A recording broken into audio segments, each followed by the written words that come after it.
Assalamualaikum warahmatullahi wabarakatuh. Apa kabar anak-anakku hari ini? Semoga kesehatan serta semangat belajar masih ada pada diri kita semua. Amin. Nah, pada kegiatan kali ini atau kesempatan kali ini, mohon maaf, Pak Mon memberikan tugas. Ini masih tugas di Jakarta dalam tugas sebagai agen penguat karakter. Nah, ini pada pertemuan kali ini sedikit mengulang dan mengulas kembali serta melanjutkan materi yang sebelumnya Pak Mo sampaikan di kelas kemarin tentang struktur tumbuhan. Yang kemarin udah ada akar dan batang. Ini sedikit Pak Mo ulas kembali dan nanti kita lanjut ke daun, akar, dan buah. Nah, seperti yang sudah kita ketahui kemarin bahwa di struktur tumbuhan itu ada, kita lihat misalkan dari bawah ini ada akar, naiknya ke batang dan daun, serta nanti setelah bisa melakukan reproduksi itu ada bunga dan buah. Di dalam buah nanti tentu ada biji untuk melangsungkan keturunannya. Oke, nah ini yang pertama kemarin kita telah bahas yaitu tentang struktur akar. Ini Pak mau ulang kembali biar lebih jelas karena kemarin kita masih pakai paint dengan gambar paint ya. Dan karena belum begitu jelas ini Pak Mul buatkan videonya. Nah, ini di struktur akar itu ada nanti bagian yang paling kecil akar serabut atau rambut akar di sini. Ini kemarin kita jelaskan bahwa fungsinya untuk memperluas penyerapan. Tentu penyerapan akar fungsi utamanya adalah untuk menyerap air dan mineral guna nanti sebagai bahan fotosintesis. Nah, di bagian akar sendiri untuk melindungi agar tidak mudah rusak, di sini ada yang namanya epidermis, khususnya atau di spesifiknya ini epidermis akar. Dan masuk ke dalam jaringannya untuk memperkuat akar itu ada korteks. Ini untuk memperkuat dan memperkokoh akar. Nah, serta di sini nanti untuk mengangkut tadi dari rambut akar, dari sari makanan dan air yang diserap atau mineral yang diserap itu masuk ke silem. Nah, dari silem ini akan diangkut. Nanti ini kita jelaskan juga atau kamu jelaskan juga di bagian batang. Itu tujuannya untuk mengangkut dari akar sini, mengangkut air dan mineral menuju ke daun dengan tujuan mengangkut bahan fotosintesis. Nah, sedangkan di sini ada phloem. Phloem di sini nanti fungsinya untuk tadi dari silem mengangkut ke daun, daun terjadi fotosintesis. Nah, disitulah terjadi distribusi atau penyebaran hasil fotosintesis, yaitu dari daun ke seluruh bagian tubuh tumbuhan atau struktur tumbuhan itu. Nah, di sini kalau di bagian akar ada phloem akar. Serta di ujung akar ini ada meristem akar atau istilah jaringan apikal ini yang sifatnya masih untuk sistem pertumbuhan yang sel-selnya masih selalu membelah. Nah, ini istilahnya sebagai titik tumbuh nanti primer atau sekunder kemarin yang fungsinya untuk memperpanjang akar. Kalau di batang untuk memperpanjang batang yaitu pertumbuhan primer. Oke, itu meristem akar atau nanti jaringannya ringan apikal. Nah, itu untuk struktur akar seperti ini. Nah, lanjut di bagian phloem dan xilem atau kalau kini kita belah secara melintang itu ada struktur batang. Nah, batang ini kalian tumbuhan kan dibagi menjadi dua, yaitu ada tumbuhan dikotil dan tumbuhan monokotil. Nah, nanti di bagian akhir video ini di sesi pembelajaran ini ada Pak mau tugaskan tentang perbedaan antara tumbuhan dikotil dan tumbuhan monokotil. Oke, nanti kalian cari apa saja perbedaannya. Minimal satu di sini. Kamu sebutkan bahwa dikotil ini struktur nanti jaringan pengangkutnya ini tertata. Sedangkan di monokotil itu tersebar, tidak merata. Ini salah satu. Nanti kalian tambahkan sendiri antara perbedaan tumbuhan dikotil dan monokotil. Oke. Nah, di sini ada jaringan dasar ini khusus untuk ini yang monokotil. Salah satu perbedaan. Tadi yang Pak mau sebutkan ada xilem dan phloem. Nah, di sini lihat yang paling menonjol nanti yang sering keluar ini bagian yang dikotil. Ini yang dalam, bagian dalam. Ini kan ada garis putih. Ini kambiumnya. Oke. Ini ada kambium. Garis putih ini kurang garis putih di sini ada kambium, Pak mau tambahkan garis ya. Oke, elek, Pak mau tambahkan ini garis. Yang Pak mau kasih tanda kuning, maaf tak ganti warna merah. Nah, yang Pak mau kasih tanda merah, red, di sini namanya kambio. Nah, tadi atau jaringan apikal itu fungsinya untuk titik tumbuh primer, atau kambium ini sebagai titik tumbuh sekunder, yaitu untuk pertumbuhan melebar ke samping. Nah, atau memperbesar batang. Oke, kalian juga lihat ini sebagai guyonannya, kalian tumbuhnya itu ke samping atau ke atas. Tentu tumbuh itu ke atas bukan ke samping. Itu kalau kita sebagai manusia biar kelihatan dari dulu pas TK tinggi kalian berapa, sekarang berapa. Jangan sampai hanya melebar. Oke, tetap kalian harus banyak olahraga yang tumbuhnya melebar ke samping atau sekunder. Ini mohon maaf, bukan body shaming tapi ini anjuran kesehatannya, yang tumbuh itu tetap harus ke atas, jangan terlalu banyak ke sampingnya. Oke, itu kalau pada manusia. Nah, dengan di sini tumbuhan, di sini ada bagian nanti Pak mau lanjutkan, ada yang dalam, di sini dalam, hanya silem. Oke, silem. Ini bagian dalam, yang dalam ini silem. Ini cara menghafalnya kemarin Pak Mu udah sampaikan, kalau kita berenang itu istilah bahasa Jawanya nyilem. Nah, silem itu bagian dalam. Tadi tugasnya apa? Di akar sama. Silem itu untuk mengangkut air dan mineral. Kita nyilem kan di air, mengangkut air dan mineral dari akar ke daun. Serta setelah terjadi fotosintesis di daun, ini fungsi dari phloem. Phloem di sini menyebarkan atau mendistribusikan hasil fotosintesis ke seluruh bagian tumbuhan. Nah, kalau di tumbuhan batang monokotil, mohon maaf, ini biasanya ada bentuk phloem silemnya bagian gelap dan terang. Yang di bagian ujung dalam yang lebih gelap biasanya itu silem, phloemnya yang luar. Oke, serta untuk melindungi bagian batang, tadi kalau di akar tadi ada epidermis, di batang juga ada epidermis. Nanti ada jaringan epidermis ini bermacam-macam, tapi karena pandemi ini kita materinya sedikit dipangkas atau kurikulum khusus ini tidak perlu disampaikan secara detail. Nah, fokusnya pada strukturnya ini. Oke. Serta tadi di akar juga ada kortek, di ini juga ada. Nah, kortek ini yang bagian ini. Bukan di phloem silemnya tapi di luarnya sini. Nah, bagian-bagian sini. Nah, serta di tengah ini nanti istilahnya empulur. Nah, ini terdiri dari jaringan gabus kalau di empulur. Ini biasa juga digunakan bagian tumbuhan itu untuk menyimpan cadangan makanan. Oke, batang seperti itu. Berikutnya setelah batang, ini kita bagian daun. Nah, ini yang kemarin belum Pak mau terangkan. Kalau di batang akar ada epidermis, di daun tentu juga ada. Di sini lihat, ini ada epidermisnya. Nanti bagi dua karena sisi atas dan sisi bawah. Ada epidermis atas, epidermis bawah. Nah, dimanapun tadi di akar batang tumbuhan, fungsi epidermis ini adalah untuk melindungi jaringan di bawahnya sebagai pelindung. Misalnya seperti itu. Serta ini ada jaringan angkut.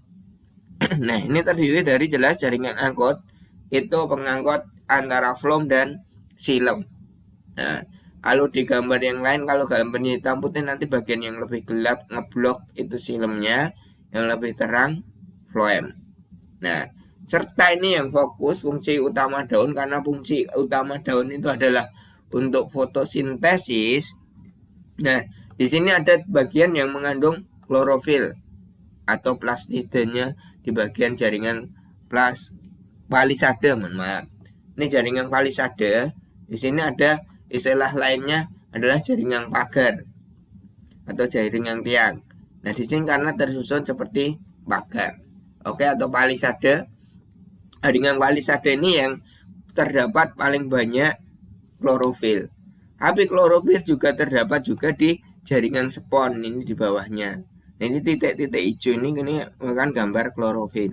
Jadi kalau ada pertanyaan tempat terjadinya fotosintesis, ini yang utama itu di jaringan pagar atau palisade.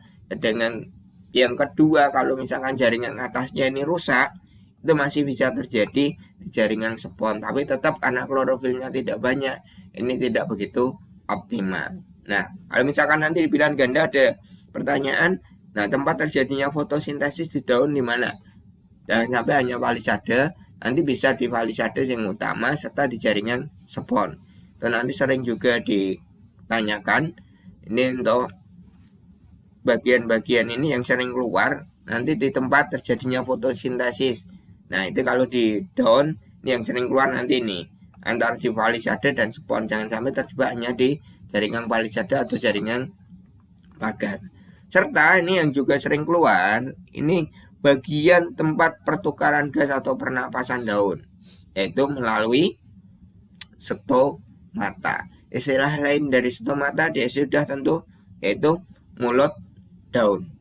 Oke, lewat sini terjadi pertukaran gas antara CO2 dan O2 atau oksigen. Nah, hasil fotosintesis itu menghasilkan oksigen. Reaksinya masih ingat anak-anakku? Boleh nanti ditulis di kolom komentar reaksi fotosintesis kayak apa. Silakan nanti di chat ditulis di kolom komentar. Oke.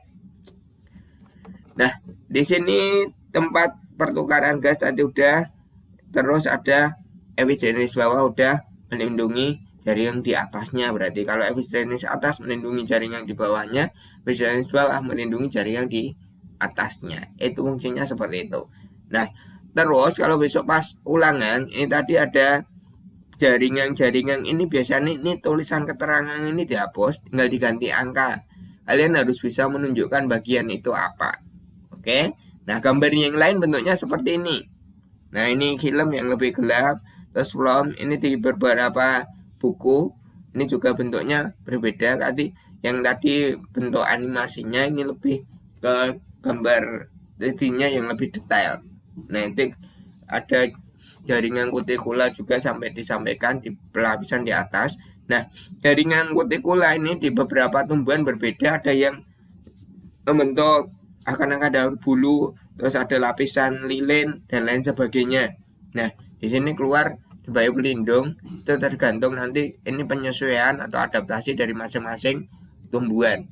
Nah, misalkan kalian lihat di kaktus nggak ada, ini semua daun berubah menjadi duri. Ini di pembelajaran kelas 7 udah kita bahas seperti itu ya, tentang adaptasi. Nah, di situ terus di sini bagian jaringan tumbuhan ini nanti akan menginspirasi beberapa ilmuwan untuk menemukan sebuah temuan atau invensi, sehingga mereka bisa menemukan teknologi baru dengan hanya mengamati struktur dari bagian tumbuhan. Nanti di penugasan juga Pak mau sampaikan, sebutkan nanti serta jelaskan beberapa penemuan yang terinspirasi dari jaringan tumbuhan ini. Oke, ini lanjut. Ini struktur daun sudah seperti itu. Berikutnya ada struktur bunga. Nah, tentu ini bunga ini terjadi pada tumbuhan yang sudah matang dan siap melakukan reproduksi. Ini sering sekali di SD sangat sering keluar ini dulu, kelas 5 atau kelas 6. Bagian bunga itu ada nanti mahkota bunga. Nah, atau nanti ada bawah mahkota ini ada kelopak bunga, terus ada dasar bunga, terus ada tangkai yang terhubung ke batang nanti. Terus ada bakal biji, tangkai putih, kepala putih, benang sari, dan kepala sari.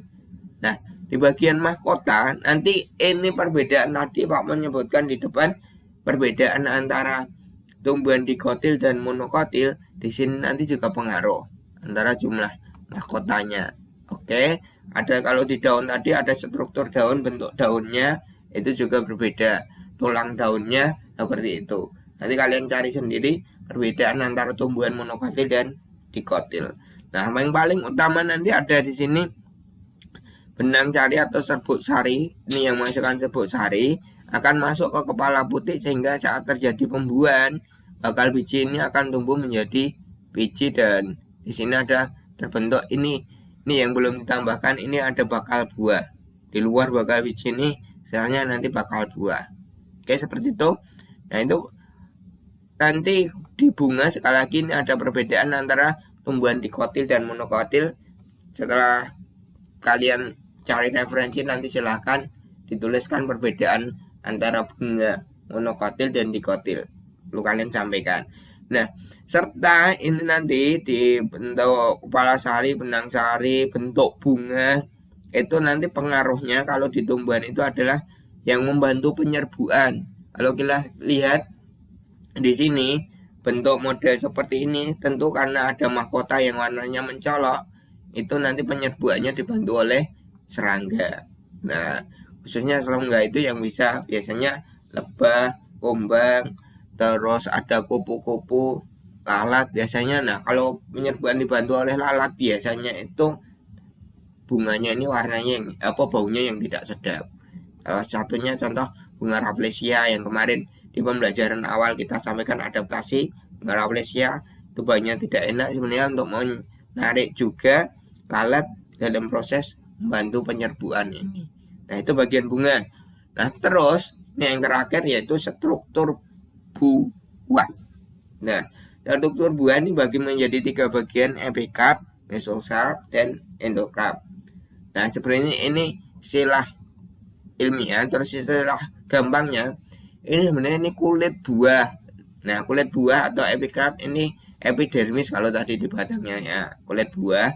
Terus mesokarp ini daging buahnya.